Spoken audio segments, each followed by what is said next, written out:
Hi hello ನಮಸ್ಕಾರ ಎಲ್ಲರಿಗೂ. Welcome back my YouTube channel.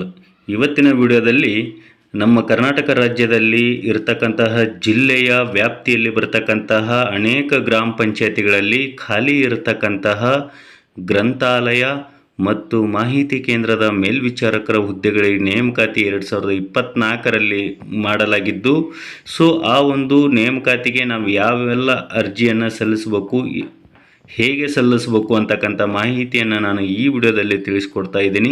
ಅದಕ್ಕೂ ಮುಂಚೆ ಯಾರೆಲ್ಲ ಇದೇ ಮೊದಲು ನನ್ನ ಯೂಟ್ಯೂಬ್ ಚಾನಲನ್ನು ನೋಡ್ತಾ ಇದ್ದಾರೆ ದಯವಿಟ್ಟು ಸಬ್ಸ್ಕ್ರೈಬ್ ಮಾಡಿಕೊಂಡು ಪಕ್ಕದಲ್ಲಿ ಕಾಣುವ ಬೆಲ್ ಬಟನ್ ಮೇಲೆ ಕ್ಲಿಕ್ ಮಾಡಿ ಆಲ್ ಅಂತ ಸೆಲೆಕ್ಟ್ ಮಾಡ್ಕೊಳ್ಳಿ. ಬನ್ನಿ ಹಾಗಾದರೆ ನಾವು ಈ ಒಂದು ಗ್ರಂಥಾಲಯ ಮೇಲ್ವಿಚಾರಕರ ಹುದ್ದೆಗಳಿಗೆ ಯಾವ ರೀತಿ ಅರ್ಜಿಯನ್ನು ಸಲ್ಲಿಸಬೇಕು ಮತ್ತು ಈ ಒಂದು ಅರ್ಜಿ ಸಲ್ಲಿಸಲಿಕ್ಕೆ ಇರತಕ್ಕಂತಹ ಸೂಚನೆಗಳೇನು ಅಂತ ನಾವು ಈ ಮೊದಲು ತಿಳ್ಕೊಂಡು ಆಮೇಲೆ ಯಾವೆಲ್ಲ ಜಿಲ್ಲೆಗಳಿಗೆ ವೇಕೆನ್ಸಿ ಇದಾವಂತ ನಾನು ತಿಳಿಸ್ಕೊಡ್ತಾ ಇದ್ದೀನಿ. ಸೊ ಯಾರು ಕೂಡ ವಿಡಿಯೋನ ಸ್ಕಿಪ್ ಮಾಡದೆ ಸಂಪೂರ್ಣವಾಗಿ ನೋಡಿ, ನೀವು ಕೂಡ ನಿಮ್ಮ ಮೊಬೈಲಿಂದಲೇ ಅರ್ಜಿಯನ್ನು ಸಲ್ಲಿಸಿ. ಸೊ ಮೊದಲಿಗೆ ನಾವು ಮೊದಲನೇ ಸೂಚನೆ ಏನಪ್ಪ ಅಂತಂದರೆ, ಈ ಒಂದು ಅರ್ಜಿ ಸಲ್ಲಿಸಲಿಕ್ಕೆ ಆಯಾ ಗ್ರಾಮ ಪಂಚಾಯಿತಿಯಲ್ಲಿ ವಾಸಿಸ್ತಕ್ಕಂತಹ ಮಹಿಳಾ ಅಭ್ಯರ್ಥಿ ಆಗಿರ್ಬೋದು ಅಥವಾ ಪುರುಷ ಅಭ್ಯರ್ಥಿ ಆಗಿರ್ಬೋದು, ಅವರಿಗೆ ಮೊದಲ ಆದ್ಯತೆಯನ್ನು ನೀಡ್ತಾರೆ. ಸೊ ಇಲ್ಲಿ ಬೇರೆ ಪಂಚಾಯಿತಿಯಲ್ಲಿ ವಾಸ ಮಾಡ್ತಕ್ಕಂಥವ್ರಿಗೆ ಸೆಕೆಂಡ್ ಆಪ್ಷನ್ ಇರುತ್ತೆ. ಸೊ ಆ ಒಂದು ಗ್ರಾಮ ಪಂಚಾಯಿತಿಯಲ್ಲಿ 4-5 ಹಳ್ಳಿ ಇದ್ದರೂ ಕೂಡ, ಬೇರೆ ಯಾವ ಹಳ್ಳಿಯವರಿದ್ದರೂ ಕೂಡ ಅವ್ರಿಗೂ ಕೂಡ ಮೊದಲ ಆದ್ಯತೆ ಇರುತ್ತೆ. ಸೊ ಎರಡನೇ ಸೂಚನೆ ಏನಪ್ಪ ಅಂತಂದರೆ, ನೇಮಕಾತಿಗೆ ಸಂಬಂಧಿಸಿದಂತಹ ಎಲ್ಲ ದಾಖಲೆಗಳನ್ನು ಅರ್ಜಿ ಸಲ್ಲಿಸುವ ಕೊನೆಯ ದಿನಾಂಕದೊಳಗಾಗಿ ಕಡ್ಡಾಯವಾಗಿ ಪಡೆದುಕೊಂಡಿರಬೇಕು. ನೀವಲ್ಲಿ ಏನಾದರೂ ಮೀಸಲಾತಿಯನ್ನು ಕೋರಿದರೆ ಅಥವಾ ಯಾವ ಡಾಕ್ಯುಮೆಂಟ್ಸನ್ನು ನೀವು ಅಲ್ಲಿ ಅಪ್ಲೋಡ್ ಮಾಡ್ತಾ ಇದ್ದೀರೋ, ಸೊ ಈ ಒಂದು ನೇಮಕಾತಿ ಅವಧಿ ಏನಿರುತ್ತೋ ಅಂದರೆ ಅರ್ಜಿ ಪ್ರಾರಂಭವಾದಾಗಿದ್ದರಿಂದ ಹಿಡಿದು ಅರ್ಜಿ ಸಲ್ಲಿಸುವ ಕೊನೆಯ ದಿನಾಂಕದೊಳಗಾಗಿ ಆ ಅರ್ಜಿಗಳು ನಿಮ್ಮಲ್ಲಿ ಇರಬೇಕಾಗತ್ತೆ. ಇನ್ನು ಮೂರನೇದಾಗಿ, ಖಾಲಿ ಹುದ್ದೆ ಅಥವಾ ಇತರೆ ವಿವರಗಳಿಗಾಗಿ ಅಧಿಸೂಚನೆಯನ್ನು ಪೂರ್ತಿ ಓದಿಕೊಂಡಿರಬೇಕಾಗಿತ್ತೆ ಅಭ್ಯರ್ಥಿಗಳು.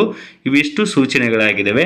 ಸೊ ಈ ಒಂದು ಅರ್ಜಿ ಸಲ್ಲಿಸಲಿಕ್ಕೆ ಬೇಕಾದಂತಹ ದಾಖಲೆಗಳು ಏನೇನು ಅಂತ ನಾವು ನೋಡ್ತಾ ಹೋಗೋದಾದರೆ, ಮೊದಲಿಗೆ ಒಂದು ಪಾಸ್ಪೋರ್ಟು ಸೈಜ್ ಫೋಟೋ ಬೇಕಾಗುತ್ತೆ, ಅಭ್ಯರ್ಥಿಯ ಒಂದು ಫೋಟೋ, ಹಾಗೆ SSLCಯ ಒಂದು ಅಂಕಪಟ್ಟಿ ಬೇಕಾಗುತ್ತೆ, ಹಾಗೆ PUC ಅಂಕಪಟ್ಟಿ ಕೂಡ ಇಲ್ಲಿ ಬೇಕಾಗತ್ತೆ. ಸೊ ಈ ಒಂದು ನೇಮಕಾತಿ ಬರೀ PUC ಆಧಾರದಲ್ಲಿರೋದಿಲ್ಲ. ಸೊ PUC ಜೊತೆಗೆ certification course and library science ವಿಷಯದಲ್ಲಿ ಪಡೆದಿರತಕ್ಕಂತಹ ಪ್ರಮಾಣ ಪತ್ರ, ಅಂಕಪಟ್ಟಿ ಕೂಡ ಅದು ಕೂಡ ಇಲ್ಲಿ ಬೇಕಾಗತ್ತೆ. ಇನ್ನು ನೆಕ್ಸ್ಟ್ ಆಪ್ಷನ್, ಗ್ರಾಮ ಪಂಚಾಯತಿ ವ್ಯಾಪ್ತಿಯಲ್ಲಿ ಇವರು ವಾಸ ಮಾಡುತ್ತಿರುವ ಬಗ್ಗೆ ವಾಸಸ್ಥಳದ ಒಂದು ದೃಢೀಕರಣ ಪತ್ರ ಬೇಕಾಗತ್ತೆ. ಆ ಒಂದು ದೃಢೀಕರಣ ಪತ್ರ ತಹಶೀಲ್ದಾರ್ ಅವರಿಂದ ಪಡೆದುಕೊಂಡಿರಬೇಕಾಗತ್ತೆ. ಹಾಗೆ ಜಾತಿ ಆದಾಯ ಪ್ರಮಾಣ ಪತ್ರವನ್ನು ಕೂಡ ಇವರು ಲಗತ್ತಿಸಬೇಕಾಗತ್ತೆ. ಇದಕ್ಕೆ ಕನ್ನಡ ಮಾಧ್ಯಮ ಮತ್ತು ಗ್ರಾಮೀಣ ಇದ್ದರೆ ಆ ಸರ್ಟಿಫಿಕೇಟನ್ನು ಕೂಡ ನೀವು ಸಲ್ಲಿಸಬೇಕಾಗತ್ತೆ. ಇವುಗಳನ್ನು ಹೊರತುಪಡಿಸಿ ನೀವು ಏನಾದರೂ PH ಅಥವಾ ವಿಡೋ ಯಾವುದಾದ್ರೂ ಮೀಸಲಾತಿಯನ್ನು ಕೋರಿದರೆ ಸೊ ಅದಕ್ಕೆ ಸಂಬಂಧಿಸಿದಂತಹ ಕಾಪಿಗಳನ್ನು ನೀವಿಲ್ಲಿ ಕೊಡಬೇಕಾಗತ್ತೆ.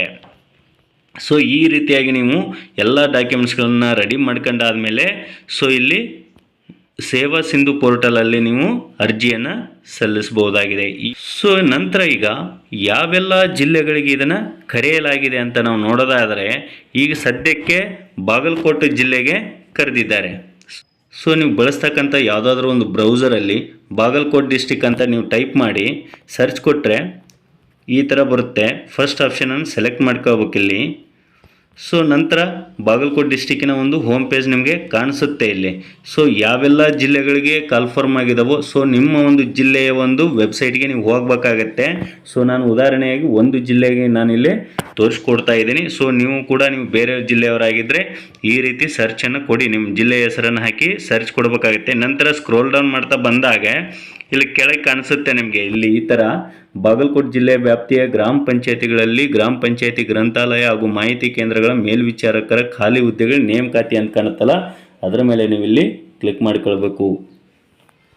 ಸೊ ಮಾಡಿಕೊಂಡ ನಂತರ ಈ ಥರ ಕಾಣಿಸುತ್ತೆ ನಮಗೆ ಇಲ್ಲಿ ಗ್ರಾಮ ಪಂಚಾಯತಿಗಳಲ್ಲಿ ಇರ್ತಕ್ಕಂಥ ಯಾವ್ಯಾವ ಗ್ರಂಥಾಲಯ ಮೇಲ್ವಿಚಾರಕರ ಖಾಲಿ ಹುದ್ದೆಗಳ ನೇಮಕಾತಿ ಅಂತ ಕಾಣಿಸುತ್ತೆ. ಸೊ ನಮಗಿಲ್ಲಿ ಅಧಿಸೂಚನೆ ದಿನಾಂಕ ಕಾಣಿಸುತ್ತೆ, ನಮಗಿಲ್ಲಿ 19/7/2024 ಅಧಿಸೂಚನೆಯನ್ನು ಮಾಡಿದ್ದಾರೆ. ಸೊ ಆ ಅಧಿಸೂಚನೆ ನಮಗೆ ನೀವು ಇಲ್ಲಿ PDF ರೂಪದಲ್ಲಿ ಡೌನ್ಲೋಡ್ ಆಗುತ್ತೆ. ಸೊ ನಾವು ಫಸ್ಟ್ ಅದನ್ನು ಡೌನ್ಲೋಡ್ ಮಾಡಿಕೊಂಡು ಎಲ್ಲ ಕ್ಲಿಯರಾಗಿ ಓದ್ಕೊಳ್ಬೇಕಾಗತ್ತೆ. ನಂತರ ಇಲ್ಲಿ ಅರ್ಜಿ ಸಲ್ಲಿಸುವ ಪ್ರಾರಂಭದ ದಿನಾಂಕ ಅಂತಿದೆಯಲ್ಲ, ಸೊ 8ನೇ ತಾರೀಕು ಆಗಸ್ಟ್ ತಿಂಗಳಿಂದನೇ ಇದು ಪ್ರಾರಂಭವಾಗಿದೆ. ಅಂದರೆ 8ನೇ ತಾರೀಕಿಗೆ ಅರ್ಜಿ ಪ್ರಾರಂಭವಾಗಿದೆ. ಇನ್ನು ಅರ್ಜಿ ಸಲ್ಲಿಸುವ ಕೊನೆಯ ದಿನಾಂಕವನ್ನು ನಾವು ನೋಡ್ತಾ ಹೋಗೋದಾದರೆ ಸೆಪ್ಟೆಂಬರ್ 6ನೇ ತಾರೀಕಿನವರೆಗೂ ಕೂಡ ಇಲ್ಲಿ ಅರ್ಜಿ ಸಲ್ಲಿಸಲಿಕ್ಕೆ ಅವಕಾಶ ಇದೆ.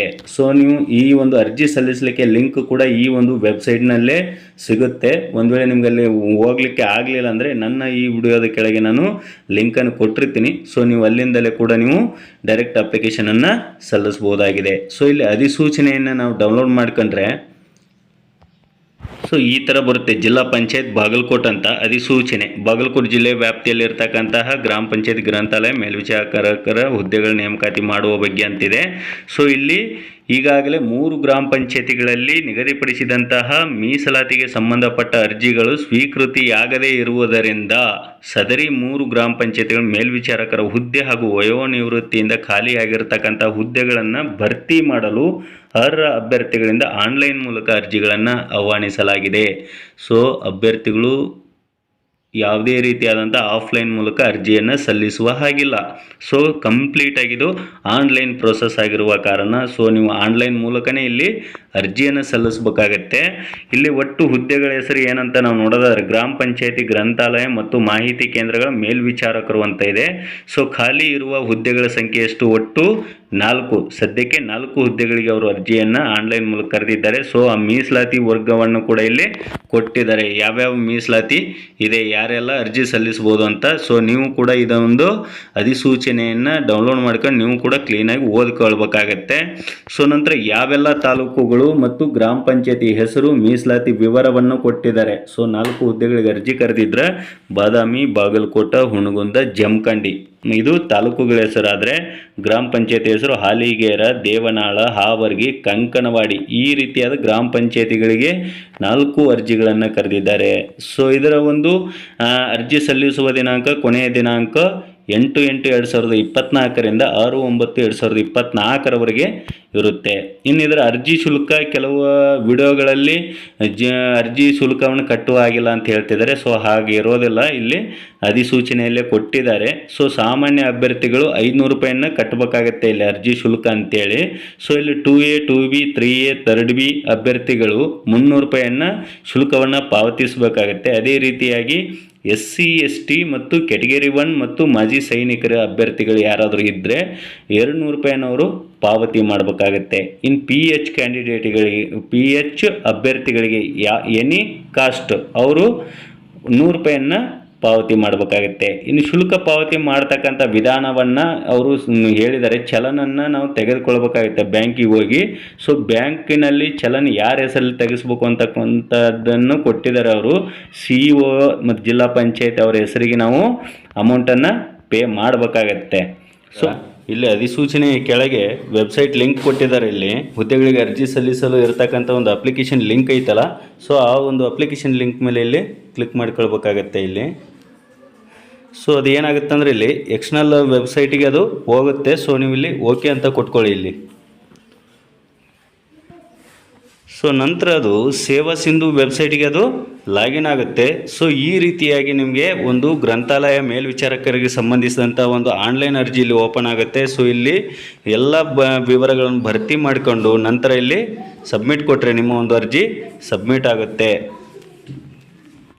ಸೊ ಇಷ್ಟು ಮಾಹಿತಿ ಇದ್ದರೆ ಸಾಕು, ನೀವು ಈ ಒಂದು ಗ್ರಾಮ ಪಂಚಾಯತಿ ಗ್ರಂಥಾಲಯ ಮೇಲ್ವಿಚಾರಕರ ಹುದ್ದೆಗಳಿಗೆ ಅರ್ಜಿಯನ್ನು ಸಲ್ಲಿಸಬಹುದು.